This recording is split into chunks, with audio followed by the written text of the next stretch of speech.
আমাদের জীবনে এমন কিছু সময় আসে যখন দেয়ালে পিঠ থেকে যায়, যখন আমাদের নির্দিষ্ট চাওয়া পূরণ করা ছাড়া আর বিকল্প কোনো পথ সামনে খোলা থাকে না। এ ধরনের পরিস্থিতিতে আল্লাহ রাব্বুল আলামিনের কাছে আমাদের মনের একান্ত কামনা বাসনাগুলোকে পূরণ করবার জন্য একটি বিশেষ পথ বাতলেছেন আমাদেরকে প্রিয় নবী সাল্লাল্লাহু আলাইহি ওয়াসাল্লাম, আর সেটি হলো ইসমে আযম। ইসমে আযম মানে হলো মহান নাম। আল্লাহ রাব্বুল আলামিনের এই ইসমে আযম তথা মহান নামের মাধ্যমে কোনো কিছু চাওয়া হলে তিনি সেটা পূরণ করেন। এই নামের মাধ্যমে আল্লাহকে ডাকা হলে তিনি সেটাকে সাড়া দেন। এ মর্মে নবী আলাইহিস সালামের অনেকগুলো হাদিস রয়েছে। অনেক উলামা একরাম ইসমে আযম সম্পর্কে বলেছেন যে এটি হলো আল্লাহ রাব্বুল আলামিনের যে মূল নাম আল্লাহ, সেটি তার অনেকগুলো গুণবাচক নাম আছে। তন্মধ্য থেকে আল্লাহ রাব্বুল আলামিনের যে মূল নাম আল্লাহ, এই নামের মাধ্যমে আল্লাহ রাব্বুল আলামিনকে ডেকে যদি বান্দা কোনো কিছু চান কায় মনোবাক্যে অন্তরের গভীর থেকে, তাহলে সে দোয়া আল্লাহ রাব্বুল আলামিন অবশ্যই কবুল করেন। এজন্য কোনো কিছু আল্লাহ রাব্বুল আলামিনের কাছে চাওয়ার আগে যদি আল্লাহ বলে ডেকে ভালোবাসা থেকে, আস্থা থেকে, ভরসা থেকে, কায় মনোবাক্যে দীনতাহীনতার সাথে আল্লাহকে ডেকে যদি কেউ দোয়া করেন, তাহলে সে দোয়া আল্লাহ রাব্বুল আলামিন ফিরিয়ে দেন না। ইসমে আযম সম্পর্কে আরও নির্দিষ্ট করে আমরা নবী আলাইহিস সালামের যে হাদিসটি দেখতে পাই, সেটি তিরমিজিতে বর্ণিত হয়েছে, আরও বিভিন্ন হাদিসের কিতাবে বর্ণিত হয়েছে। সে হাদিস সম্পর্কে বিশ্ববিখ্যাত হাদিসবিদ হাফেজ ইবনে হাজার আল আসকালানী রাহিমাহুল্লাহ ফাতহুল বারীতে লিখেছেন যে ইসমে আযম সম্পর্কে সবচেয়ে বিশুদ্ধতম হাদিস হলো এটি। আর সেটি হলো এই যে বুরায়দা রাদিয়াল্লাহু আনহু বর্ণনা করেছেন, এক ব্যক্তি নামাজের মধ্যে একবার কিছু বাক্য বলে উঠলেন। নবী সাল্লাল্লাহু আলাইহি সাল্লাম তার কথাগুলো শুনলেন।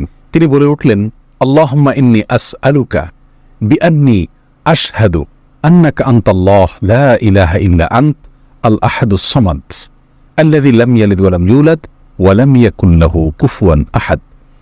তার মুখে এই বাক্যগুলো শুনে নবী আলাইহিস সালাম বলেছেন, নিশ্চয়ই এই লোকটি ইসমে আযম পাঠ করেছে। ইসমে আযমের মাধ্যমে আল্লাহ রাব্বুল আলামিনের কাছে কোনো কিছু চাওয়া হলে তিনি সেটা ফিরিয়ে দেন না। এর মাধ্যমে আল্লাহকে ডাকলে তিনি অবশ্যই তাতে সাড়া দেন। এই হাদিসের ভিত্তিতে অনেক মুহাদ্দিসিন ইকরাম বলেছেন এটি হলো সেই দোয়া যেটাকে ইসমে আযম বলা হয়, যার মাধ্যমে এটি পাঠ করার পর আল্লাহর কাছে কোনো কিছু পেশ করলে সেটাকে অবশ্যই আল্লাহ তাআলা পূরণ করেন। মনের যে কোনো ভালো আশা আল্লাহ তাআলা পূরণ করে থাকেন। দোয়াটি আবারও বলছি, আল্লাহুম্মা ইন্নী আসআলুকা বিআন্নী আশহাদু আন্নাকা আনতাল্লাহ লা ইলাহা ইল্লা আনত আল আহাদুস সামাদ আল্লাযী লাম ইয়ালিদ ওয়া লাম ইউলাদ ওয়া লাম ইয়াকুল লাহু কুফুয়ান আহাদ। যার অর্থ হলো, হে আল্লাহ, আমি আপনার কাছে প্রার্থনা করছি এই মর্মে যে, এই জন্য যে, এই ভিত্তিতে যে আমি সাক্ষ্য দেই আপনি আল্লাহ, আপনি ছাড়া সত্যিকারের কোনো মাবুদ নেই, আপনি কারো মুখাপেক্ষী নন, আপনি একক, এবং আপনি কাউকে জন্ম দেননি, আপনাকেও কেউ জন্ম দেয়নি, এবং আপনার সমকক্ষ আর কেউ হতে পারে না। এই বাক্যগুলো পাঠ করে আল্লাহ রাব্বুল কাছে কোনো চাওয়া পেশ করলে তিনি অবশ্যই সেটি পূরণ করেন।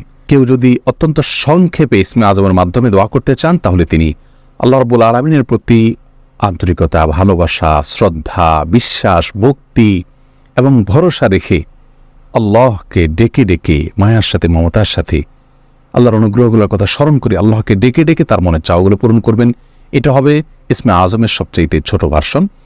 আর যদি কারোর হাতে সময় থাকে তাহলে তিনি ইসমে আযমের যে দোয়াটি আমরা কথা বলেছি, আল্লাহুম্মা ইন্নী আসআলুকা বিআন্নী আশহাদু আন্নাকা আনতাল্লাহ লা ইলাহা ইল্লা আনত আল আহাদুস সামাদ আল্লাযী লাম ইয়ালিদ ওয়া লাম ইউলাদ ওয়া লাম ইয়াকুল লাহু কুফুয়ান আহাদ। এই দোয়াটা তিনি পাঠ করবেন, করে আল্লাহর কাছে তার চাওয়া পেশ করবেন। জীবনের কঠিন মুহূর্তগুলোতে বিশেষ করে এই ইসমে আযম পাঠ করে আল্লাহর রাব্বুল কাছে দোয়া করব, সেটা অবশ্যই আল্লাহ তাআলা কবুল করবেন যদি দোয়ার মৌলিক শর্তগুলো আমরা পূরণ করে থাকি। হালাল বক্ষণ করা, কায় মনোবাক্যে দোয়া করা এবং দোয়ার ক্ষেত্রে আন্তরিকতা এবং ঐকান্তিকতা থাকা, এই বিষয়গুলোকে যদি খেয়াল করে আমরা দোয়া করি, ইনশাআল্লাহ বিইذনিল্লাহ আল্লাহ তাআলা আমাদের সে দোয়া পূরণ করবেন। কোনো কারণে সে দোয়া যদি পূরণ হতে আমরা না দেখি, তাহলে সন্দেহাতীতভাবে আমাদের বিশ্বাস রাখতে হবে এটা পূরণ এই মুহূর্তে না হওয়ার মাঝে আমাদের জন্য কল্যাণ নিহিত আছে। আল্লাহ তাআলা এর বিনিময় আমাদেরকে আখিরাতে দিবেন। এছাড়াও দোয়া ইউনুসের মাধ্যমে লা ইলাহা ইল্লা আনতা সুবহানাকা ইন্নী কুনতু মিনাজ জালিমিন, এটা পাঠ করেও যদি কেউ দোয়া করেন, তার মাধ্যমে আল্লাহ রাব্বুল দোয়া কবুল করেন। এবং হাদিস বর্ণিত হয়েছে আল্লাহ তাআলা আমাদের সবাইকে ইসমে আযমের মাধ্যমে আল্লাহর কাছে জীবনের কঠিন মুহূর্তগুলোতে দোয়া পেশ করার তৌফিক দান করুন। আসসালামু আলাইকুম ওয়া রাহমাতুল্লাহি ওয়া বারাকাতুহু।